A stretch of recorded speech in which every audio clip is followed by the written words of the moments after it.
Eh bien les amis, et si on se transformait?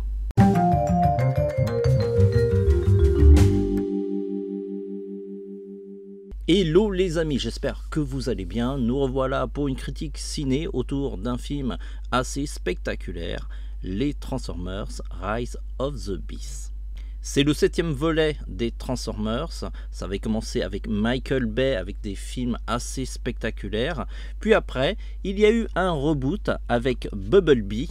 Un film que je trouve assez sous-estimé mais qui est plutôt sympa, que je recommande, qui se situe dans les années 80 et ils ont complètement redesigné et rebooté la saga avec une ligne qui est beaucoup plus intéressante que celle de Michael Bay, je trouve. En tout cas, vous me direz en commentaire ce que vous préférez. Et donc, Transformers revient. Comme d'habitude, on va vous faire une critique, on va vous dire très rapidement ce qu'on a pensé du film, sans trop tourner autour du pot. On va aussi éviter de trop vous spoiler l'histoire du film, même si on va quand même évoquer les éléments qu'il y a dans les trailers.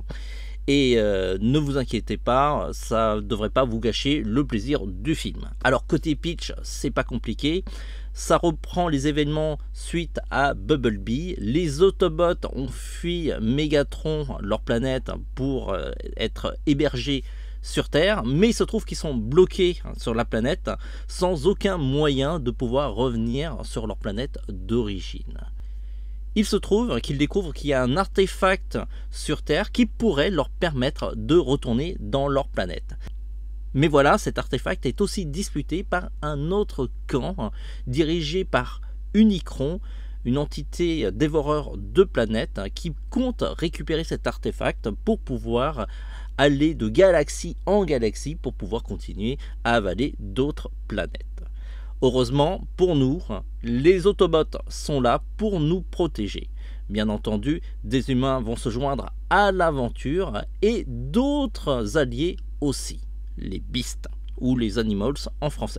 On se doute lorsqu'on regarde ce genre de film qu'il y a énormément d'effets spéciaux parce que les Autobots n'existent pas, c'est un peu compliqué de les construire et ça devrait sauter le budget du film s'ils existaient pour de vrai. Ceci étant dit, les effets spéciaux sont corrects, on n'a pas du tout l'impression d'être sur fond vert et ça c'est plutôt une réussite.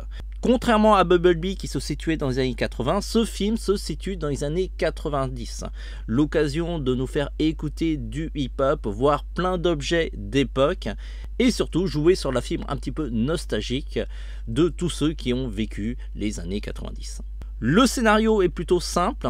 On peut pas dire que ça vole hyper haut non plus, mais en tout cas c'est efficace. Ça rappelle un petit peu les épisodes des séries Transformers avec un but très précis et des Autobots qui n'ont pas forcément les mêmes objectifs que les humains.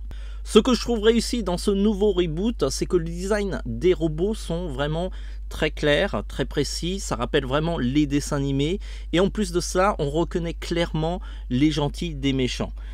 Parce que dans la saga de Michael Bay, les robots se ressemblaient un peu trop et j'arrivais pas à savoir qui était l'Autobot et qui était le Decepticon.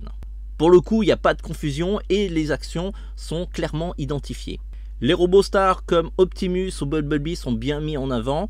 Et il y a un petit nouveau que vous allez voir qui va faire son entrée assez remarquée, c'est Mirage, qui est doublé dans la version française par Mr V. En plus de cela, je vous recommande chaudement d'aller le voir en VF parce que Dorothée, la présentatrice du Club Dorothée des années 80 à 90, prête sa voix pour l'un des personnages. Et un personnage plutôt important. Le film est plutôt ciblé jeunesse, sans doute pour faire vendre des jouets, on s'en doute un petit peu. Et pour cette cible, c'est plutôt efficace. Je vous avoue qu'en sortant du film, moi-même qui suis adulte, j'ai eu envie de jouer avec des robots. C'est pourquoi pour un public d'enfant, je dirais que le film c'est du 5 sur 5. Pour un public d'adulte qui est sans doute un peu plus exigeant côté scénar et action, je dirais que le film fait son job et c'est pourquoi je lui donne la note de 4 sur 5.